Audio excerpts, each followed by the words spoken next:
Assim, quando vocês virem o sacrilégio terrível, do qual falou o profeta Daniel no lugar santo, quem lê, entenda. Então, os que estiverem na Judéia, fujam para os montes. Quem estiver no telhado de sua casa, não desça para tirar dela coisa alguma. E a paz do Senhor, seu irmão Felipe. Estamos aqui para sequenciar nossas 7 reflexões sobre o sermão profético, ok? Creio que será uma bênção. Quando Jesus termina sua exposição em Mateus 24, no versículo 15, ele fala que o evangelho será pregado em todo o reino. Nós falamos sobre essa questão do evangelho. A palavra do evangelho, que é o evangelho do reino, né, que é a mensagem central de Jesus, foi pregado desde, né, que Jesus veio. João, o Batista, ele deu um preparo falando que o reino estaria próximo. Depois Jesus chegou falando: o reino já está entre vós. Mas a gente sabe que dentro da presciência de Deus, o sacrifício de Jesus não é só por aqueles que creram nele, pela sua palavra, ou creram nele porque ouviram, né? Nós somos os que creem pela sua palavra, outros são os que creram porque nele ouviram, a ele viram. Mas existem pessoas que morreram antes de nós, antes de Cristo, né? Mas que morreram crendo na promessa que viria. E por isso, o sangue de Jesus é descrito em Apocalipse como o sangue de um cordeiro que foi morto desde a fundação do mundo. Ou seja, desde que os homens começaram a existir, que este sangue está exposto, esse sangue está aí. Mas a declaração de Jesus no versículo 15, como nós já explicamos num vídeo à parte da série, a declaração de Jesus, ela vem para deixar claro que o evangelho será pregado não apenas no intuito de salvar vidas, mas principalmente, como Jesus frisou aqui no versículo 14, como testemunho, para que ninguém fique com desculpa diante de Deus. Aí, quando ele fala que o evangelho será pregado a todas as nações, e nós cremos que o evangelho já tem sido pregado na grande e esmagadora maioria das nações, e que falta algumas nações, alguns povos, mas que não é impossível o evangelho chegar ali, e creio que já está chegando. Existe também uma profecia de que um anjo, para poder selar essa questão do evangelho todo, um anjo ainda vai sair anunciando o evangelho eterno, né? De forma que os homens ficarão sem desculpas. E ainda na tribulação, ainda haverá pessoas pregando o evangelho aqui, na grande tribulação. Sem falar das 2 oliveiras que estarão ministrando o evangelho também durante a tribulação, os 2 profetas que Deus mandará para pregar. E esperando o ano passar, tem muito movimento, barulho. E então virá o fim. Este fim aqui não é o fim no sentido literal, que acabou tudo. Então acabou tudo, não. É o fim isso se refere a um período de tempo. Assim como o princípio das dores se refere a um período de tempo que nós estamos vivendo, o fim também representará um período de tempo. Esse período de tempo é interpretado por nós como a grande tribulação. Portanto, aí vem o versículo 15, que é o que nós lemos hoje. Nós lemos hoje Mateus 24, 15, 16 e 17. Assim, quando vocês virem o sacrilégio terrível do qual falou o profeta Daniel no lugar santo, quem lê, entenda. Essa profecia se cumpriu em 3 períodos. Ela se cumpriu no período antes de Cristo, e em 70 depois de Cristo, e ela se cumprirá no futuro. Aí nós vamos explicar por que esse cumprimento de 70 depois de Cristo não é o cumprimento definitivo. Vamos ler aqui um comentário de aplicação pessoal do Novo Testamento. Glória a Deus. O primeiro cumprimento da profecia de Daniel aconteceu em 168 a.C., com Antíoco Epifânico, que ele sacrificou a Zeus um porco no altar do templo sagrado. Ok? Esse foi o primeiro cumprimento. O segundo cumprimento aconteceu quando se concretizou a predição de Jesus sobre a destruição do templo. Quando Jesus falou lá no versículo 2, não ficará aqui pedra sobre pedra que não seja derrubada. Não seja derribada. E foi dentro de poucos anos, no ano 70 depois de Cristo, o exército romano iria destruir Jerusalém e profanar o templo, como assim aconteceu. E muitos discípulos, quando viram aquele acontecimento acontecer, eles lembraram da palavra de Jesus. E aí eles fizeram aquilo que o versículo 16 e 17 lhes orientou. Então, os que estiverem na Judéia, fujam para os montes, Fujam para os montes. Esses montes aqui, provavelmente, dentro da ideia da Judéia ali, os que estiverem na Judéia, fujam para os montes, se refere àquelas regiões do sudeste de Jerusalém, em especial a área do Mar Morto, onde existem muitas cavernas e locais de refúgio. Davi se escondeu de Saul nessa região. Essa área também inclui as colinas de Moabe e Edom. E aí vem o versículo 17. Quem estiver no telhado de sua casa, não desça para tirar dela coisa alguma. Quem estiver no campo, não volte para pegar seu manto. Ou seja, escapem de Jerusalém, porque será terrível. Embora esse versículo, esses 3 versículos aqui, 16, 17, 18, falem, eles se encaixam muito melhor na questão, desculpa que eu arredei o suporte, eles encaixam muito bem na questão de 70 depois de Cristo, levando em vista a nossa perspectiva pré-tribulacionista,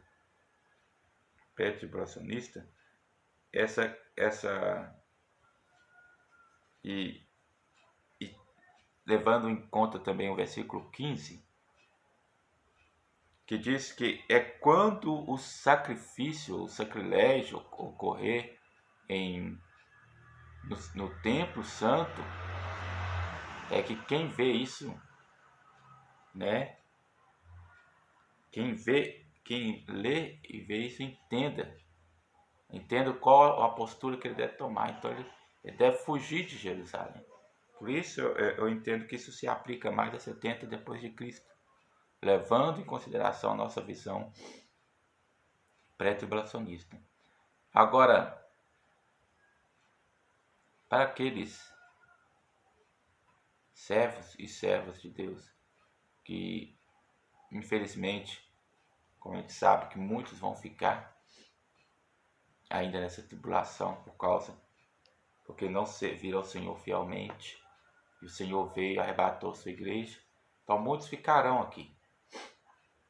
Aí para esses e que morarem na Judéia, porque aí o texto aqui ele fala justamente disso. O versículo 16 diz: então os que estiverem na Judéia,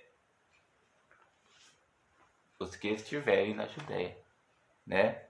Aí, profeticamente, para o futuro, ele se refere a esses irmãos que, infelizmente, por esta questão, ficarão aqui, né?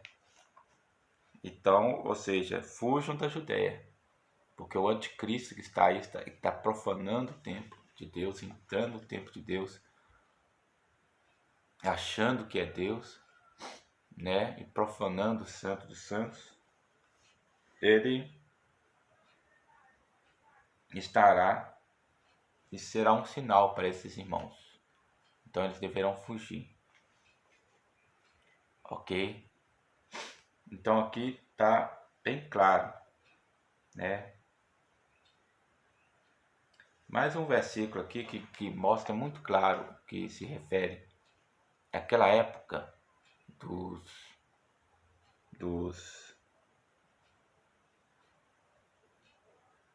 de 70 depois de Cristo, é o versículo 19. Como serão terríveis aqueles dias para as grávidas e para as que estiverem amamentando, né? No sentido, a gente sabe como foram as terríveis quando os tipos de atrocidade que as pessoas faziam com as grávidas, né? Como eles abriam, né, a barriga, né, das mulheres e colocavam bichos lá dentro e costuravam as barrigas das mulheres, né? Tiravam, né, a criança, seja uma coisa terrível. Matavam seus filhos, seus filhos, né? Eu lembro disso um livro que eu sempre cito aqui, tendo essa reflexão aqui, de John Fox, quando os falsos irmãos perseguiam aos irmãos em Cristo. E em muitas dessas perseguições desses falsos irmãos,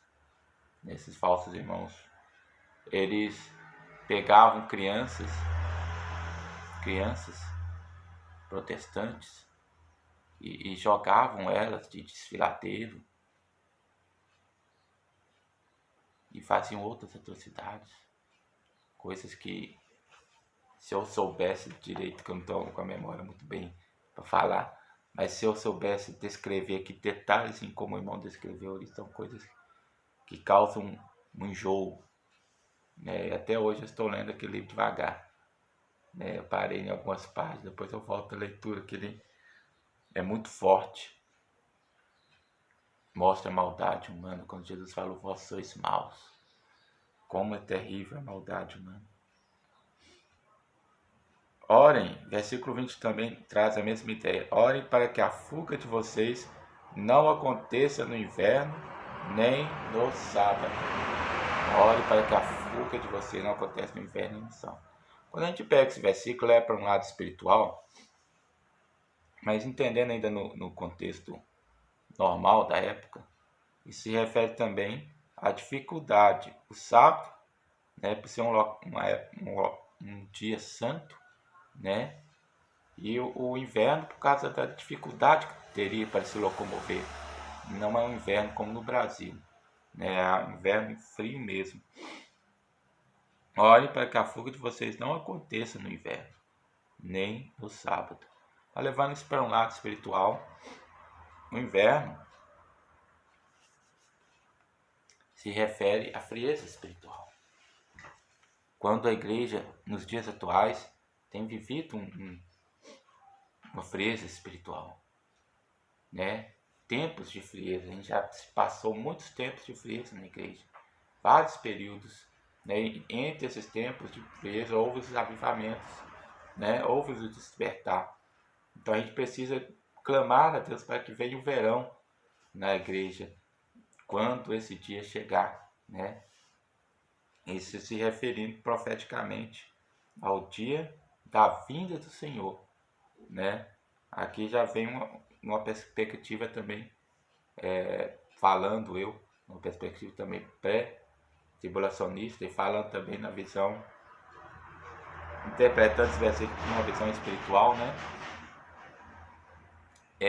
Se refere a isso, né? Que o grande dia que o Senhor virá arrebatar a sua igreja, né, a nossa fuga, né,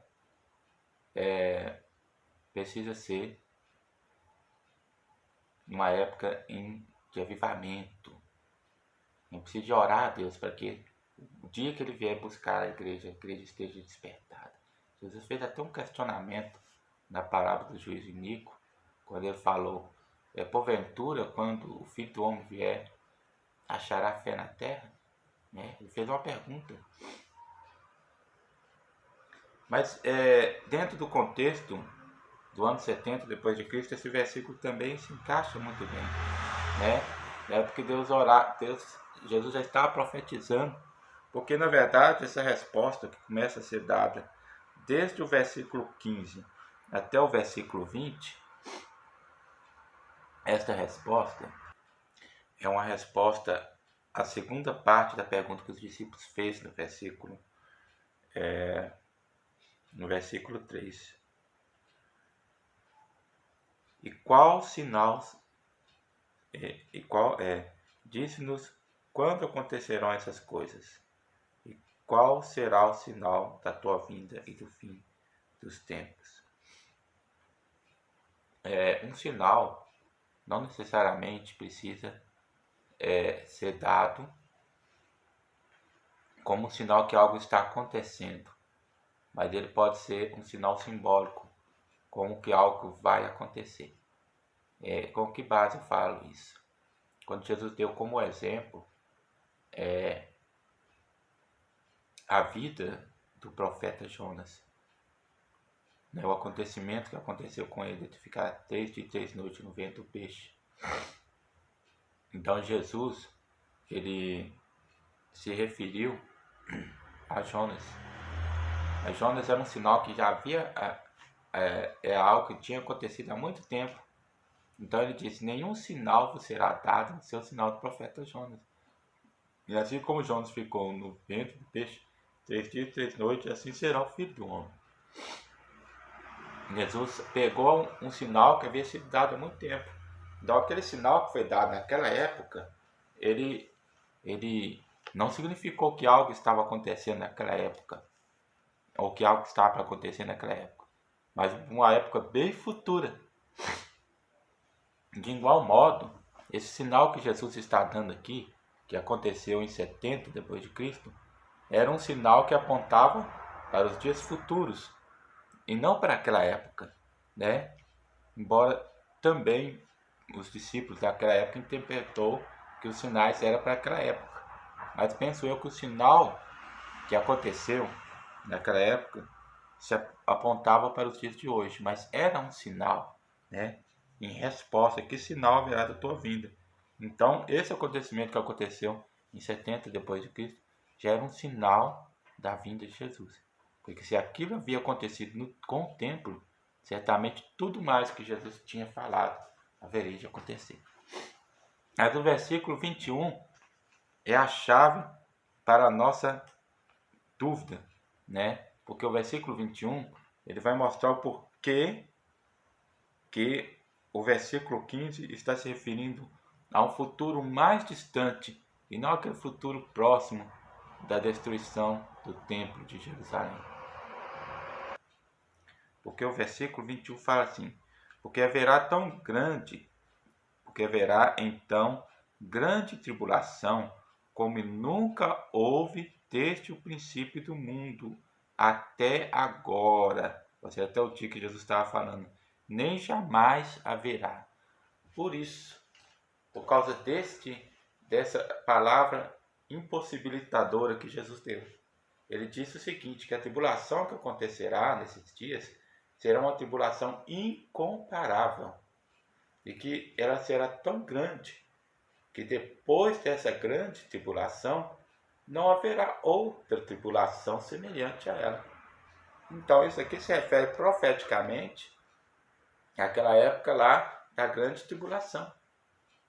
Da grande tribulação. Que será uma grande tribulação não apenas para a igreja.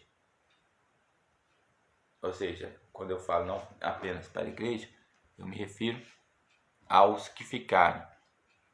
Para aqueles que ficarem aqui. Digo, não para a igreja que foi arrebatada, como na nossa visão, né? Para aqueles que ficaram aqui, né? E que não vão dar o braço a torcer da sua fé e que vão ser degolados pelo amor de Cristo, né? Para esses que ficarem, haverá uma perseguição. Mas quando a gente fala aqui, o texto fala profeticamente da angústia de Jacó. Então isso fala de uma perseguição contra Jerusalém, de uma grande tribulação contra Jerusalém, contra Jerusalém, contra o povo de Jerusalém, né, contra os judeus. Mas também isso se fala do que acontecerá no mundo naquela época. O governo do anticristo, que ideologicamente será um governo perfeito, montado para ser perfeito, esse governo não será perfeito, porque Deus não deixará que esse governo seja perfeito, porque Deus derramará taças da ira sobre o mundo, né? Porque Deus derramará taças da ira, e essas taças da ira hão de destruir a grande maioria dos recursos naturais da terra. Ela destruirá as árvores, as florestas, ela destruirá o mar, ela destruirá os rios, ela trará doenças inimagináveis para os homens, como as doenças causadas pelos gafanhotos, pelo exército de gafanhotos, né? Vê aqui mais um sinal, né? O gafanhoto que atingiu lá no Egito já era um sinal profético para algo que vai acontecer. Aquela legião de anjos do mal, né? Que serão classificados como gafanhotos. Esses anjos, eles têm o nome gafanhoto, se referindo à praga de gafanhoto que aconteceu na época de Moisés. Uma praga que veio devastando tudo, né? Então haverá várias pragas, vários acontecimentos que vão destruir todos os recursos naturais, de forma que o governo do anticristo será um governo difícil de acontecer, um governo insustentável, mas ele insistirá nesse governo. Penso eu, não posso afirmar, que devido a muitas coisas que estarão acontecendo no seu governo, ele tentará pôr a culpa no povo de Israel, né? Tentará pôr a culpa no povo de Israel. Ok, irmãos? Vamos ficar aqui, para não nos alongar mais, e semana que vem nós voltamos com mais um vídeo de reflexão, ok? Fiquem com Deus e a paz do Senhor.